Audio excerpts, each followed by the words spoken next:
Hello everyone, I am Bibo, and today I am unboxing something I have long awaited. This is the Fantasy Trip Legacy Edition, which was available on Kickstarter, so let's check it out.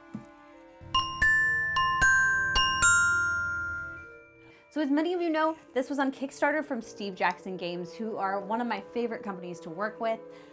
They do, of course, Munchkin, which is very famous, a fantastic gateway game. And then this is the Fantasy Trip Legacy Edition. And what I really love about this is I played this at Origins last year with Steve Jackson himself. He was our GM.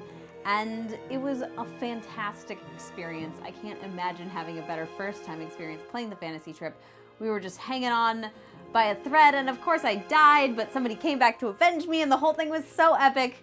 I couldn't get enough of it. So let's open up this box and see what's inside. So this is an old school role-playing dungeon crawl at its finest. And it's really easy to learn and super easy to play. We just played on a little piece of pen and paper, and he actually pulled out an original one of this game, and we got to play that. If you do end up getting this, make sure you hashtag them, hashtag the fantasy trip. All right, let's check this out.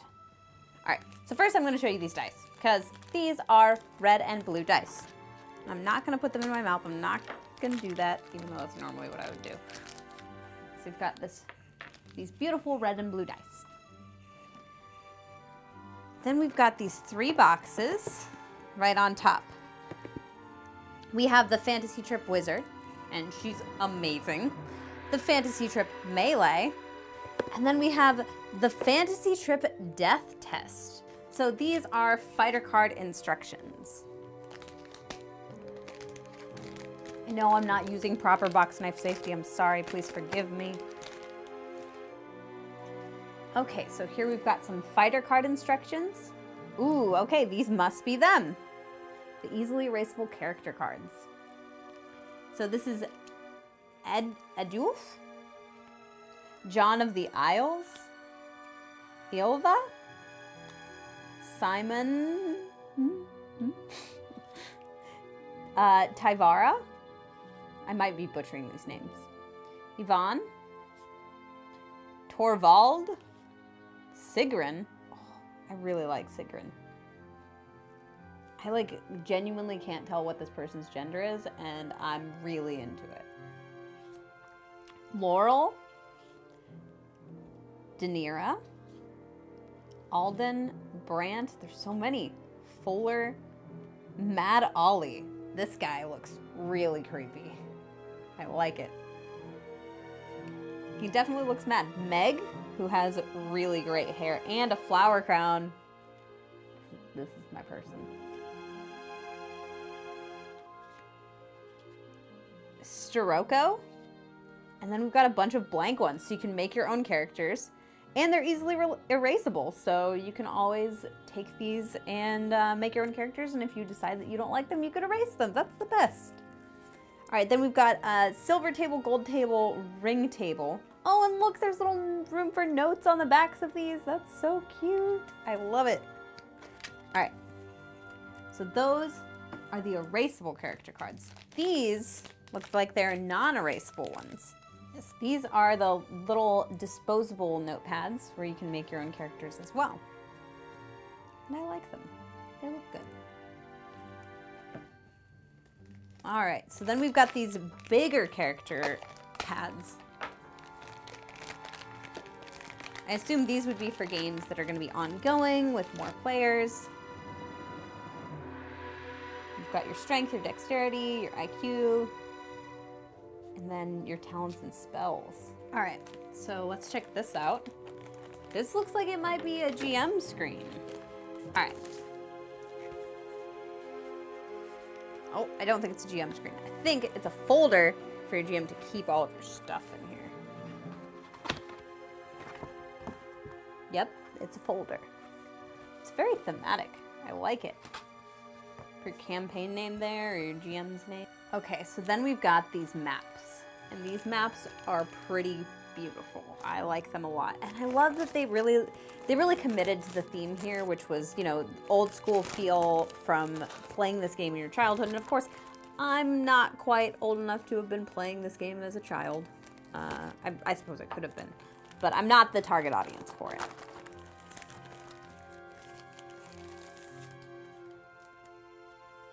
All right, so these beautiful paper maps. Got right here. This is the village of Bendwin. Let's open this up. And it's pretty big. Me for scale. Keep in mind that I'm 4'11" and about 90 pounds, so it's probably not as big as I make it look.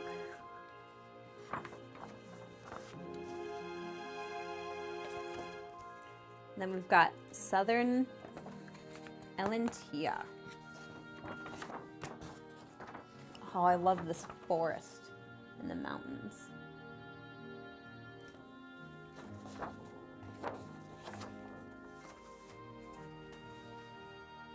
Oh, here we go. The Fantasy Trip GM screen. And it's got this awesome octopus with these skeletons. Skeletons that killed me. Now I'm gonna have to invite Steve Jackson to play this game with me again. With all of this fancy stuff. Oh my goodness. Okay, first off. Yes, this is huge. But also, it's got stuff on each side. Then it has all these references on this side, which is so cool. Make things nice and easy for the GM. Even though this game is very simple and easy to play, and I can't stress that enough. If you're looking for an entry-level, like, anything role-playing game, this is definitely one that you can play with your kids, because the most they're gonna have to do is simple math and rolling d6s. It's incredible. And if you haven't already seen it, go ahead and check out my interview with Steve Jackson about this game, which I actually filmed at Origins. All right, so then we have the Fantasy Trip character record sheet. So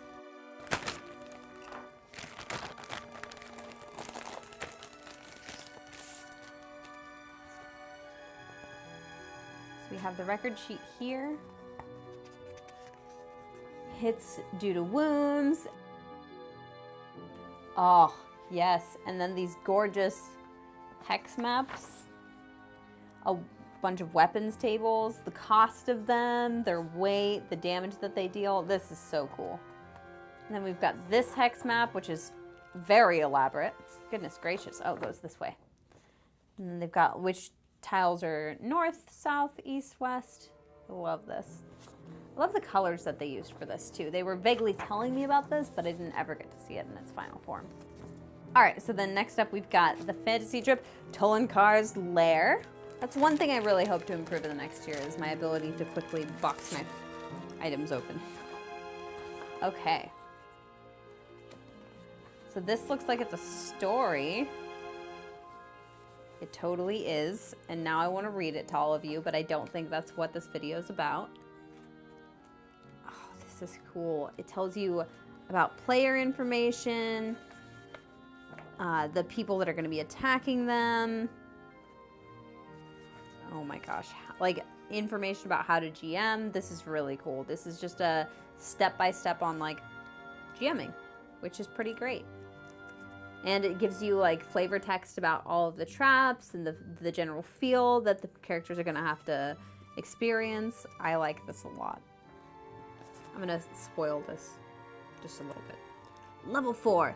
This level is unlighted and full of traps and vermin, and practically nothing else. Tolankar intended it to kill, or at least discourage, the curious. That's all I'm going to spoil. But you get the idea. I really like this. This is adorable. And then we've got a map for this.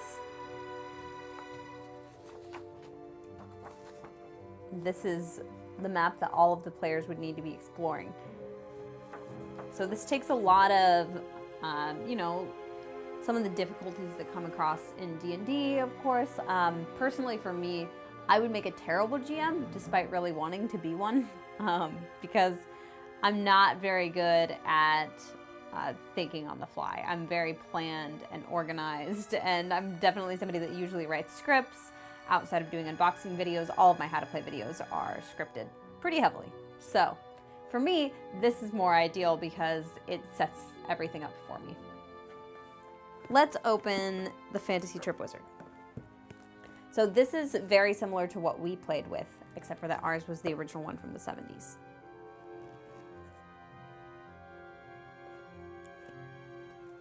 All right, so this is the 3rd edition, and these little rule books and spell tables that come with this.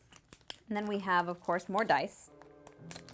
And since this is the Wizard edition, you're gonna get 3 blue dice.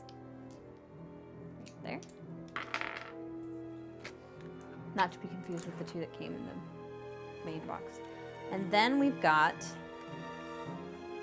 this hex map, which is actually gigantic.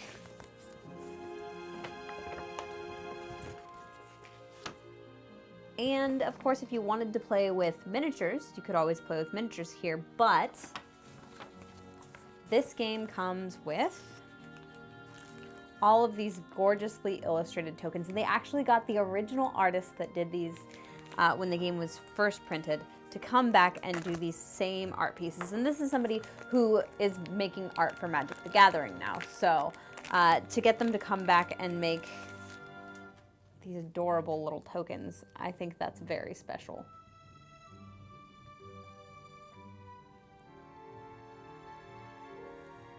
And they're similar, but obviously their art style evolved, and I love the look of this. It's super old school looking, but also really well done.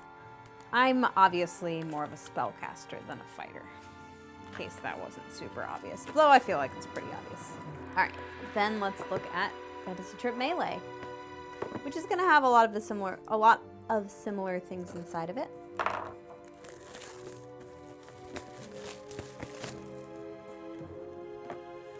Another thing I could get better at, opening boxes.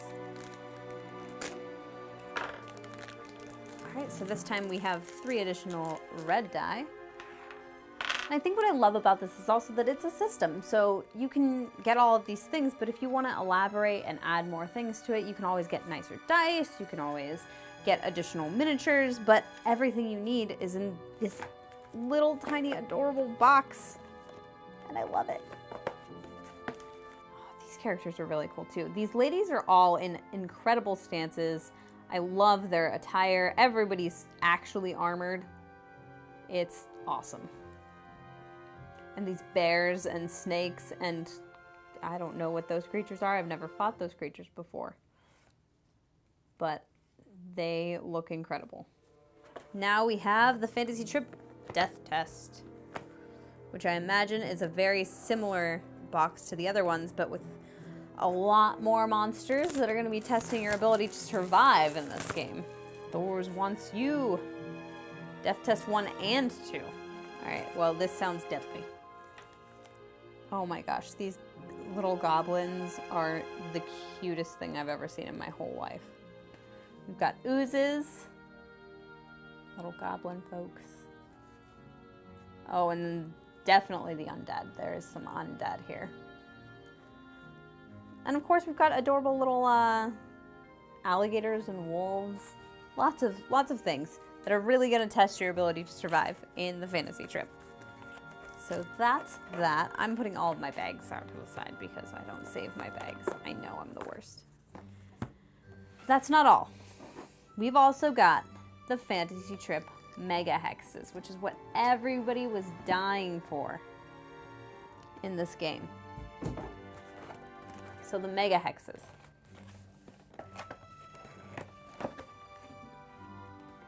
Oh my goodness. Okay, first off, way to get me interested with this huge dragon right out of the gate. That really sets the pace because it takes people a while to move across these tiles, and he just fits across a ton of them. So that really, sets the setting, given that the little characters are so tiny. They're just like that big on the board, and they go along one side of each of these tiles. That's how movement works. So there are a ton of these different tiles which you're going to be using to make the map. And of course the map was set out in there, and you can write on them and easily erase them. And here's another cool thing is on the backs there are different terrains, and treasures, maybe? Bodies? Never know what you're gonna find. Oh, a fallen wizard. A very scary crack in the ground and a fallen knight. Those really look like the characters on the covers of the games. So as you can see, there is a ton of role-playing content in here. If you're doing an RPG, I highly recommend this one. It's really simple, easy to play, easy to learn, but also just an incredible experience. Yeah. When we played this, it was so intense, and I didn't expect it to be. I didn't expect a game. Sorry, and I know everybody's gonna be salty with me about this, but I didn't expect a game that was this old to really capture my attention the way that it did. And it even made me a little bit sad to have not been born in a previous era, but that's okay. I know that now I have it a lot easier because it's cool to be a nerd, even though when I was in high school it maybe wasn't. But now it is, and I'm grateful to be here opening the Fantasy Trip Legacy Edition. So if you have any questions about this, feel free to leave them below. And of course, I would like to know, if you were gonna play a character, would you play a wizard or a melee character? Let me know in the comments below, and maybe I'll send you a little surprise in the mail if you are randomly selected. So thanks for watching, and I'll see you next time. Be bold, play games, be you. Happy gaming.